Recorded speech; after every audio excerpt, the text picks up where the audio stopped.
وہ بھی کسی ماں کا جنا ہی ہوا تھا۔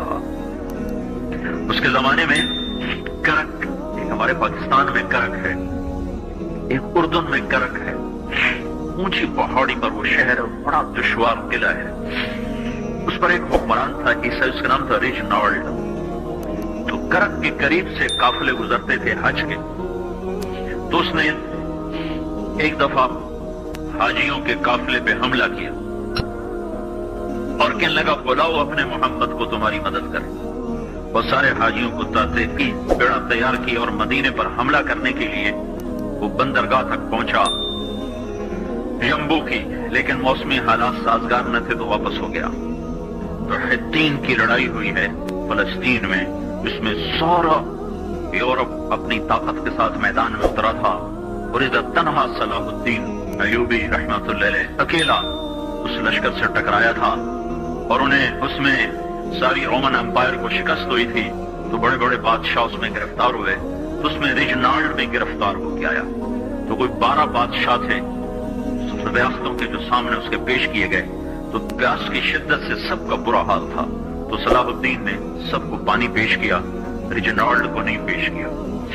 تو یروشلم کا جو بادشاہ تھا ہمفرے، اس نے اپنا پانی بچا کے اس کو دیا۔ تو صلاح الدین نے کہا یہ پانی تو دے رہا ہے، میں نہیں دے رہا ہوں۔ اسلام میں یہ ہے جب کسی کو پانی پلا دو تو اس پہ تم ہاتھ نہیں اٹھا سکتے، یہ امن کی نشانی۔ تو صلاح الدین نے فوراً اسے کہا یہ پانی تو نے دیا، میں نے نہیں دیا۔ تو پھر انہوں نے ریجنالڈ کو اسلام کی دعوت دی کہ تو مسلمان ہو جا، میں تجھے دعوت دیتا۔ اس نے انکار کر دیا، کہا میں نہیں ہوتا۔ تو انہوں نے کہا میں نے تیرے قتل کی 2 دفعہ قسم کھائی تھی، ایک جب تو مدینے پہ حملہ آور ہوا تھا تو میں نے قسم کھائی تھی میں تجھے اپنے ہاتھوں سے قتل کروں گا، اور دوسری دفعہ جب تم نے حاجیوں پہ حملہ کر کے کہا تھا بلاؤ محمد کو، تو میں نے قسم کھائی تھی کہ مجھے اللہ نے موقع دیا تو میں اپنے ہاتھ سے تیری گردن اڑاؤں گا۔ آج محمد کا ادنا غلام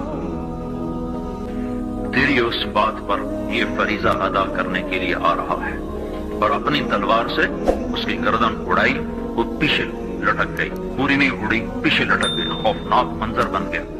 تو سارے بادشاہوں پہ کب کبھی تاری ہو گئی۔ تو صلاح الدین فرمانے لگے ہمارے مذہب میں یہ نہیں ہے، بادشاہوں کے ساتھ ہم بادشاہوں جیسا ہی سلوک کرتے ہیں، پر یہ حدود سے آگے چلا گیا تھا۔ اب مجھے یہ قصہ بھولا ہوا تھا، مجھے انہی حادثوں میں، انہیں ہنگاموں میں وہ یاد آیا، تو بعد تنہائیوں میں بیٹھ کے بے بسی کے آنسو بہ جاتے ہیں، اور اس کے سوا کوئی چارہ نہیں ہے۔ ہماری ساری نسل موسیقی میں ڈوب چکی ہے، جو بدن سرتال پہ تھرکتے ہوں، جو بدن موسیقی کے اوپر ہلتے ہوں، رقص میں آتے ہوں، ان پہ کانٹے ہی ہو گئیں گے، ان پہ صلاح الدین کا پھول نہیں اگ سکتا، ان میں محمد بن قاسم کے پھول نہیں اگ سکتے۔ بانجھ ہو گئی ہے ہماری نسل، اور یہ یورپ کا سحر جو چل گیا ہے، ہماری بے بسی ہے، ہماری بے بسی ہے۔ میں تو بس منت ہی کروں گا اپنے آپ کو پہچانو، اپنی ہستی حیثیت کو پہچانو، اپنی نسبت بدلو۔ تمہاری نسبت یورپ کے ساتھ ہو کے اگر موت آئی بے قیمت ہو جائیں گے، اگر مدینے والے کی نسبت مل گئی تو حضرت فاطمہ کے دائیں بائیں تمہیں بھی کھڑا کر دیا جائے گا، حضرت خدیجہ کے دائیں بائیں تمہیں بھی کھڑا کر دیا جائے گا۔ یہ چند دن ہیں، صبر کر لو، گھٹ گھٹ کے مر جانا ہی بیٹیوں کی روایت ہے۔